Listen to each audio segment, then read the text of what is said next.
নমস্কার বন্ধুরা, নতুন বছরে বাংলার মহিলাদের জন্য অত্যন্ত সুখবর। যারা লক্ষ্মীর ভাণ্ডারের জন্য আবেদন করেছিলেন এবং যারা আগে থেকেই লক্ষ্মীর ভাণ্ডারের টাকা পান, তাদের যদি এপ্রিল মাসে টাকা না ঢুকে থাকে তাহলে দেখে নিন কবে টাকা পেতে চলেছেন এবং সেই দিনক্ষণও আপনাদেরকে জানিয়ে দেবো আজ। আপনারা আপনাদের মোবাইল ফোনের মাধ্যমে আপনাদের নিজস্ব মোবাইল নম্বর দিয়ে দেখে নিতে পারবেন যে আপনাদের টাকা লক্ষ্মীর ভাণ্ডারে এই মাসে ঢুকবে কি না, আর যদি ঢুকে থাকে তাহলে কবে ঢুকেছে, এবং যদি না ঢুকে থাকে নতুনদের ক্ষেত্রে কবে ঢুকবে সেটাও আপনারা দেখে নিতে পারবেন। তাই ভিডিওটিকে শেষ পর্যন্ত দেখবেন এবং যদি ভালো লাগে তাহলে অবশ্যই চ্যানেলটিকে লাইক এবং সাবস্ক্রাইব কিন্তু করে দেবেন, কারণ লাইক এবং সাবস্ক্রাইব করলে আমাদের উৎসাহ বাড়ে, আরও নতুন নতুন তথ্য দিয়ে আপনাদেরকে সমৃদ্ধ করতে পারি। দেখুন কিভাবে দেখবেন, আপনারা গুগলে যাবেন, গুগলে গিয়ে সার্চ করবেন লক্ষ্মীর ভাণ্ডার স্ট্যাটাস চেক। লক্ষ্মীর ভাণ্ডার স্ট্যাটাস চেক বলে সার্চ করার পরে ঠিক এসএস লক্ষ্মীর ভাণ্ডার এই যেমন একটি পেজ চলে এসছে, এরকম পেজ কিন্তু একটি ওপেন হয়ে যাবে। এই পেজটি ঠিক ওপেন হয়ে যাওয়ার পরেই দেখবেন এখানে যে অপশানটি রয়েছে এখানে ক্লিক করবেন।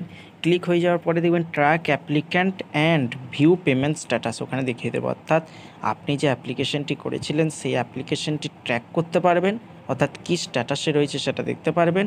অ্যান্ড ভিউ পেমেন্ট স্ট্যাটাস, এবং যারা আগে থেকেই টাকা পান তাদের যদি কোনো কারণে এপ্রিল মাসে টাকা না ঢুকে থাকে তাহলেও আপনারাও দেখে নিতে পারবেন কেন ঢোকেনি।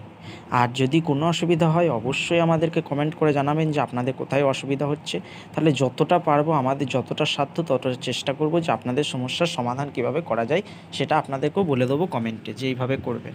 এখানে ক্লিক করলে দেখুন ঠিক এরকম একটি পেজ ওপেন হয়ে যাবে। এন্টার অ্যাপ্লিকেশন আইডি, মোবাইল নম্বর, স্বাস্থ্যসাথী কার্ড নম্বর, আধার নম্বর। এখানে দেখুন 4টে অপশান রয়েছে: অ্যাপ্লিকেশন আইডি, মোবাইল নম্বর, স্বাস্থ্যসাথী কার্ড নম্বর, আধার নম্বর। তার মধ্যে যে কোনো একটিকে আপনি ইউজ করতে পারেন। এখানে বলবেন যে আপনারা অ্যাপ্লিকেশন আইডিটা কী। অ্যাপ্লিকেশন আইডিটা হলো আপনি যখন লক্ষ্মীর ভাণ্ডারের জন্য আবেদন করেছিলেন কোনো সরকারি প্রতিষ্ঠানে বা দুয়ারে সরকারে, তখন আপনাকে সরকারি আধিকারিকরা যে নম্বর দিয়েছিলেন বা যদি দিয়ে থাকেন কোনো নম্বর ফর্ম ফিল আপ করার পরে, সেটাই কিন্তু আপনার অ্যাপ্লিকেশন আইডি। আর যদি না দিয়ে থাকেন তাহলে কোনো চিন্তা নেই, আপনি মোবাইল নম্বর দিয়ে এবং স্বাস্থ্যসাথী কার্ড নম্বর দিয়ে আপনার আধার নম্বর দিয়েও আপনি স্ট্যাটাস চেক করে নিতে পারেন। এখানে আপনি সিলেক্ট করবেন আপনার যেটা পছন্দ, তবে বেশিরভাগ ক্ষেত্রে মোবাইল নম্বর দিয়ে করাটাই বেটার বলে মনে হয়। আপনি কিন্তু আলাদা করতেই পারেন। এখানে মোবাইল নম্বর সিলেক্ট করে নিলেন। মোবাইল নম্বর সিলেক্ট করার ক্ষেত্রে একটা জিনিস কিন্তু আপনাকে খেয়াল রাখতে হবে যে আপনি যখন আবেদন করেছিলেন লক্ষ্মীর ভাণ্ডারের জন্য দুয়ারে সরকারে বা যে কোনো সরকারি প্রতিষ্ঠানে গিয়ে, তখন আপনি যে মোবাইল নম্বরটি দিয়েছিলেন সেই মোবাইল নম্বরটি কিন্তু আপনাকে এখানে দিতে হবে। অর্থাৎ আপনার ফর্ম ফিল আপের সময় যে মোবাইল নম্বরটি, দুটো সিম কার্ড অনেক সময় অনেকজনের থেকে থাকে, তখন আপনি যে সিম কার্ডের নম্বর লক্ষ্মীর ভাণ্ডারের ফর্ম ফিল আপে দিয়েছিলেন সেই সিম কার্ডের নম্বরই কিন্তু এখানে এন্টার করতে হবে, অন্য কোনো নম্বর কিন্তু এন্টার করা যাবে না, এটা একটু খেয়াল রাখবেন। এটা এন্টার করে দেওয়ার পরে পাশে দেখবেন ক্যাপচা কোড বলে যে অপশানটা রয়েছে, ক্যাপচা কোডটি আপনার ক্ষেত্রে আমার যে ক্যাপচা কোডটা এসেছে সেটা কিন্তু আপনার ক্ষেত্রে আসবে না, আপনার ক্ষেত্রে আলাদা হবে ক্যাপচা কোড। আপনার যে ক্যাপচা কোডটি আসবে সেটা আপনি লিখবেন, দেখে দেখে ওখানে লিখতে হবে। ওই যে এন্টার ক্যাপচা রয়েছে ওখানে দেখে দেখে আপনার যে ক্যাপচা কোড এসেছে সেই ক্যাপচা কোডটি আপনি লিখে দেবেন। আর আমার ক্ষেত্রে যেটা এসেছে দেখুন, আমি লিখছি CEG8J2।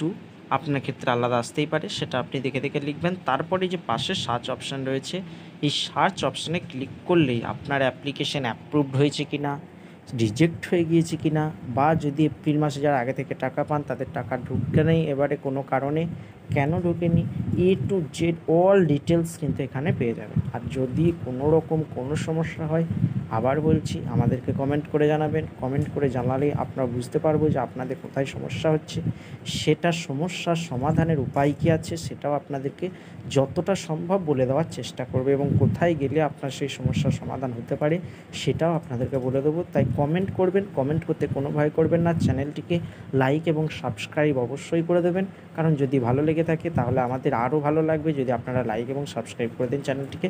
ধন্যবাদ।